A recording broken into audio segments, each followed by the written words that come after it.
Hi, I'm Dr. Rogers. I'm your English 1213 teacher. That's Composition 2. All of you should have completed Composition 1. And in that one, you kind of got your feet wet about writing, about doing analysis, um, also creating drafts, right? Writing papers, not like waiting till the last minute and doing it all at one time, but doing a draft process and writing them a bit at a time. We're going to continue doing a lot of that in Composition 2, but the big thing that we're doing is we're going to teach you to write a research paper. And hopefully, we're going to introduce you to writing a research paper in your specific field. So, those of you that have declared a major, we're going to have you research that, figure out what the conventions of your discourse community is. And then you're going to write your papers using those conventions. I'm afraid IT has had a bit of a snafu with Canvas, so I'm going to go ahead and post this video and you can watch it. And I'm going to talk to you about the syllabus, and I'm going to send out kind of a paper PDF version of it to you on email, but I'm afraid the Canvas assignments will not be available as quickly as hopefully they always will be in the future. I am on the Stillwater campus. I'm in Morrill Hall 309B. I have in-person office hours, and I can always, if you're in Stillwater, you can meet with me in person.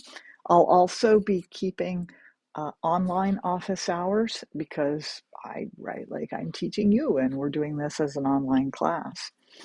My office hours are Tuesday, Thursday, 12:30 to 1:30. That's in person and online. And then I'm going to have a couple of hours that will just be online on Wednesday. Probably about half that time I'm also going to be in my office, but I'm given that it's winter and it might be cold. I'm going to say that not always will I be in my office. And then, of course, you can always set up a time to meet with me by appointment. This class is going to be asynchronous, which means that you're still going to have deadlines and you're still going to have to move through the class 16 weeks. So on Saturday, all of the assignments for the week will drop. You have all week long to complete them, and then Friday by midnight, you have to complete all of the assignments. So that lets you have 7 days to get that done. Then I have time to look at what you turned in and give you feedback. This class really operates with that idea that you're going to continue receiving feedback and implementing it the same way you did in Comp 1. So that's kind of, the modus operandi. Obviously, if you were in Stillwater and in the OSU system, you're used to using Canvas by now. Same thing as before. You're going to go to Canvas 1213. On the left-hand sidebar, there's going to be modules. You're going to click modules, and all of your assignments will be there, like week 1, week 2, week 3, and you just move through. You can't do week 2's assignments during week 1. You can only do week 1's assignment during week 1, and that's because I'm going to give you feedback, and you need the feedback before you go on to week 2, before you go on to week 3. So that's kind of how this is going to run. I am going to say, because all of you are going to branch out and look at your different discourse communities, your different majors, I'd like to have something that we can cling to that will kind of give the class some coherence, so that I can talk about a theme and we're all kind of working vaguely on the same thing. So the theme for this class is going to be, kind of broadly speaking, being human. In the 21st century, humans have been characterized as the most cooperative of all animals, successful because of our social intelligence. Historically, we have been described as the thinking animal. that makes tools, music, art, cities, and war. In this course, you will be invited to explore what it means to be human from the vantage point of your own interests and college major. So, maybe a psychology major is going to want to think about aspects of modern research in psychology that explore, right, the workings of the human brain. Perhaps someone else is going to want to look at the achievements of humanity historically, if you're a history major. Really, we're just gonna take this as a really broad outline, but that way we're kind of all working, on something that's, uh, you know, at least a little bit related, so that as you read each other's work, you'd be able to have kind of a glimmer about what other people are doing. I'm looking. Okay. Although the class as a whole will never meet face to face, you and I will meet at least one time in an online conference, and that'll be a time of your choosing. You're welcome to schedule more times than that with me. I'll put a Zoom link up for my office hours, but you can call and schedule an appointment. We'll still use that same Zoom link probably. Let's see. Textbook. We're going to use an open access textbook. So there is no expense for that. You do need to have regular access to Canvas and to a computer for writing and to email. I would ask that you email me using Canvas, and that way everything is just nice and tight and it's easy to find conversations that way. Canvas will send an email to me, but I'm going to try to make myself always use Canvas when I'm sending stuff to you so that you'll, right, same thing, you will be able to find that conversation. Let's see. Oh, email. Email me if you're wanting to ask a question that's a short question, something like, I have this sentence or I have this idea, right? And it's something that I can quickly read and I can quickly comment on. And if you do that, I'll whip back a reply as soon as I see it, usually within 24 hours. Weekends can be a little squidgy. But if you want to talk about like a whole draft, which I encourage you to do, go ahead and set up an appointment to talk to me. Those of you if somebody is in Beijing right now, which could happen because this is an online class, if we're in a different time zone and we're just not being able to set up a time that we can meet together, or you don't have a strong enough internet, go ahead and just email me and we'll figure out something. But for most of you, you're sitting on good, strong internet connections, and we can just pop on and talk to each other. That goes much quicker. As you're going to be able to see, because I'm going to send this document to you, it breaks down into, there are 4 big projects, and then what we're calling a final exam, but it's very, very small. It's just a little reflection paper that we'll do at the end. The 4 big projects are a rhetorical analysis, which you did one of those in Comp 1. So that's going to be a review of all the concepts, and we're going to move through that pretty quickly. You're going to do a Unit 2 project, analyzing and evaluating scholarly conversations. And that has 3 parts. You're going to do a thought process paper where we just think about it and identify your discourse community, and I make you pull together the information that you're going to need to do the rest of the work this semester. Then I'm going to make you do a proposal for your big research paper. And then the third thing you're going to do is an annotated bibliography, in which you're going to pull together all your sources and you're going to summarize them and you're going to tell me how they fit together. And you're going to turn that in. So after you've done all that work, you're really set up at that point to do a big research paper. And that's what Unit 3 is. You're actually going to do a position paper using all those sources. Unit 4 is a multimodal presentation based on the information that you gleaned while doing that big research paper. And by multimodal, what I mean is if we were together in a classroom, you'd stand up, you'd do a PowerPoint presentation, and you'd speak. What we're going to do instead is we're going to record our presentations. And we'll talk more about that when the time comes. That's a smaller assignment. So really, right, Unit 1, Unit 2, Unit 3, and then, the backside of the semester begins being less time consuming. So Unit 4, and then that final exam is something that's not due until May 8th, and it's a very small assignment. So we're hoping that all of you pass this class, and I want you to do well in all your other classes. So the course has been designed so that you can have a little bit of extra time towards the end of the semester as you're getting ready for your finals and other classes.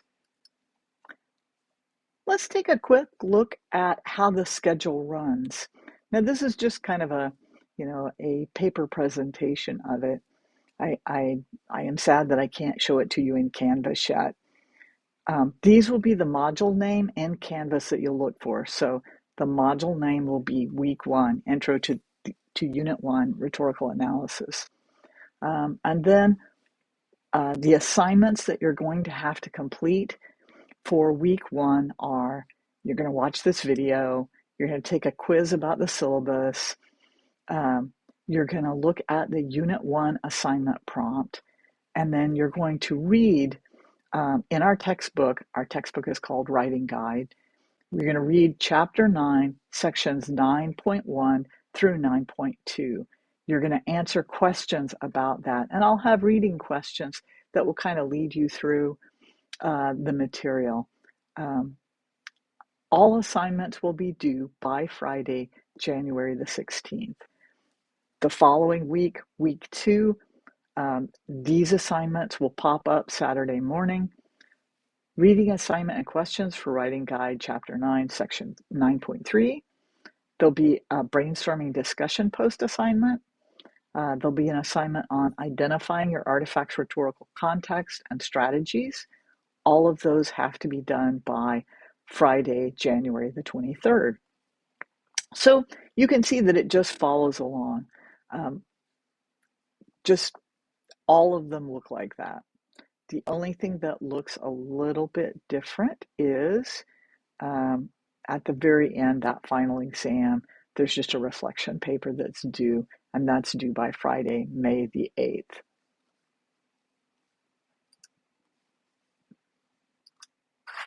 As you can probably tell, this class relies more on you being able to read the textbook and understand the textbook than an in-class class would. In class, I'd be able to look at you and tell that you didn't understand, and I might give additional explanation. In this online environment, I have to rely on you that you're going to read the textbook, you're going to answer the questions, and if you're having trouble answering the questions, that's your clue that you probably need to reach out to me. If you're not understanding the material, make sure that you contact me.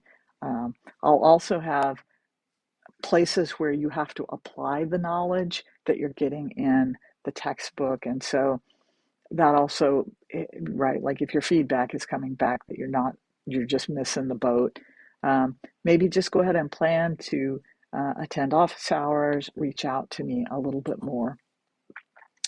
Because there's only one deadline every week, it's critical that you have to make that deadline. So reading and understanding, absolutely critical in this class. Making the deadlines on Fridays by midnight, also really, really critical. The late work policy is, as I'm just going to read it to you. Since you are submitting work weekly, it is important that you meet the deadline each week. Accordingly, assignments that are turned in after the deadline has passed will receive an increasingly lower grade. For each day an assignment is late, the grade will be lowered by 10%.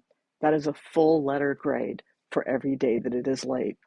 Assignments will not be accepted for credit at all if they are turned in more than 10 days after the official deadline. And that's because 10 times 10 is the 100 points that an assignment would be worth. This is the new standard for all the 12-13 classes. This semester, not all of the 12-13 classes have moved to this new syllabus, but all of them will have that same late penalty. If a final or rough draft essay or weekly classwork assignment is late due to a medical reason, the essay draft and or classwork assignment may be submitted late without penalty if proper medical documentation is provided. Now that's a pretty stiff order, actually. It means that you were sick enough that you went to a doctor and you got a note. OSU's Student Medical Center, if you're here on campus, they're very accustomed to doing this. The doctor will give you a note that says the student will be out of class, will be unable to do work for so many days, and they don't provide me any medical information. They just tell me, right, you really have had an injury or an illness, and so that's the documentation that I would need. We have a really long artificial intelligence statement in here, and essentially what it's saying is you can't use it unless I say that you can use it. It is actionable as plagiarism if you use an AI and I didn't say you could use it, and you're trying to hide the fact that you're using it. I probably will allow it in brainstorming activities because it can be, it can be very interesting to see. As you're looking at finding sources, I probably will let you use an AI for that, but not for generating the text that you turn in. The text that you turn in should be your own. Let's see. There's also a section with scary language about why you shouldn't plagiarize. Plagiarize means that you're using an AI, or you're using your neighbor, or you're using the internet, and you're turning things in, and you're not documenting where the ideas came from. In this class, the ideas are going to be coming from sources that you went and found. So while technically that would be plagiarism, it's also just a mistake that I have to downgrade you for. If you don't document where an idea comes from in your source, it looks like you're claiming it as your own idea. So kind of keep that in mind, that part of the purpose of 1213 is to train you to document where every idea comes from, and that keeps you out of the weeds, that keeps you out of trouble while you're with us here at college. There is a link for student disability services.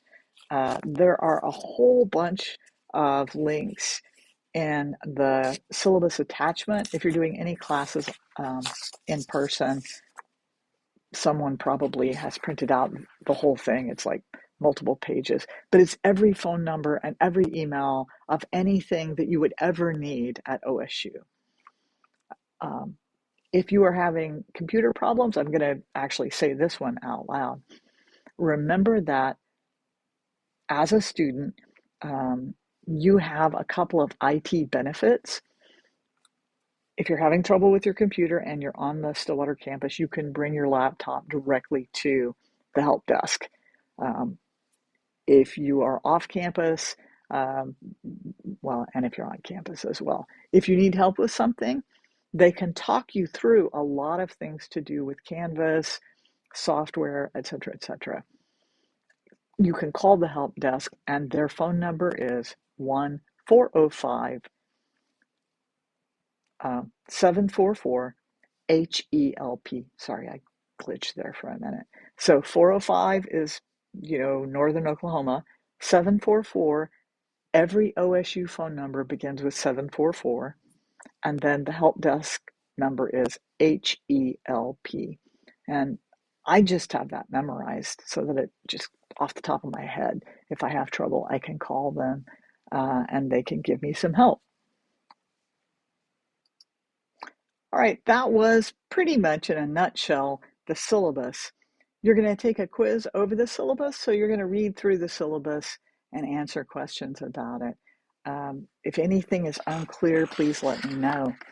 I'd like to move on to Unit 1, the rhetorical analysis essay, and I'm putting up the prompt that you're going to receive with the email that has the link to this video.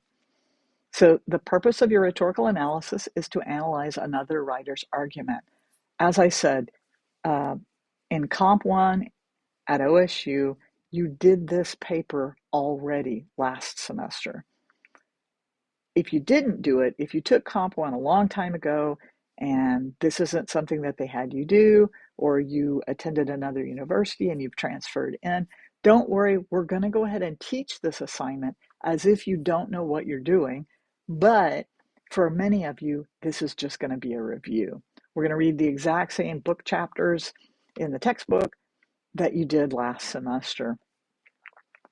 So, of course, your essay should address minimally what the writer has written, but the emphasis of your rhetorical analysis essay should be a close examination of how the writer has presented an argument.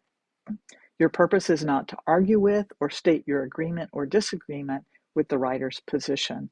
So we're going to say that I'm going to pick out texts that you can look at that are persuasive. So you know they're rhetorically effective, and you're going to tell me how they're rhetorically effective. And you're going to close read it, and you're going to find the pieces, and you're going to explain the pieces, how they're persuasive.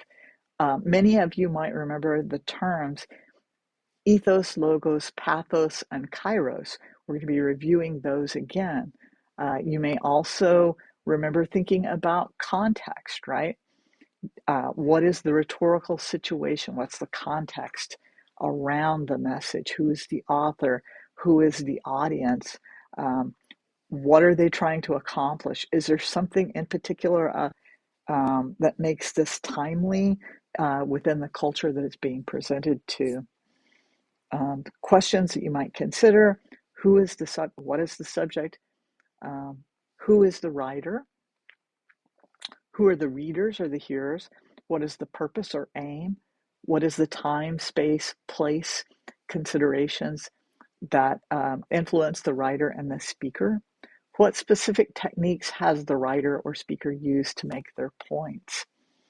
This is going to be, I'm going to translate these into, this is the standard prompt that everybody is getting, but I'm going to translate that into words instead of pages.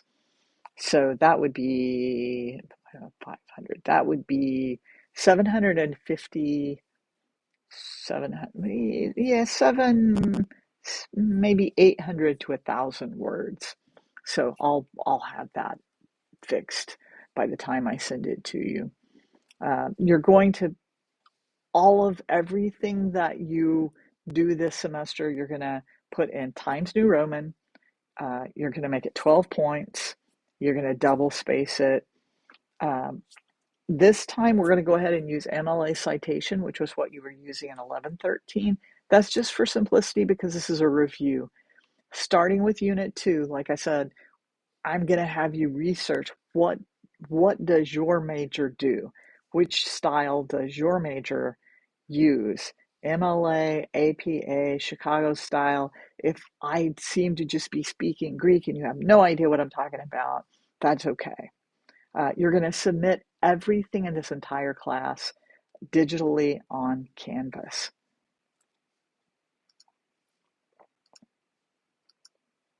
If Canvas is having a problem, I think it's perfectly reasonable that you email me the assignment to prove that you did the assignment when it was due. However, you will still have to upload it to Canvas for me to grade it. The rules are I can't grade things unless they're in Canvas. That's going to be like across the board in all the 1213 classes. That's going to be true. Well, I look forward to meeting all of you. And as I said, I'm sorry that we're going to have a little bit of a slow start. As quick as Canvas gets up and going, I will post things there and I'll send out an email to let you know that it's up and going. But I wanted you to be able to get started on this video, looking at the syllabus, kind of prepping to take that syllabus quiz, and just having a heads up where we're going this first few weeks. Have a great first day.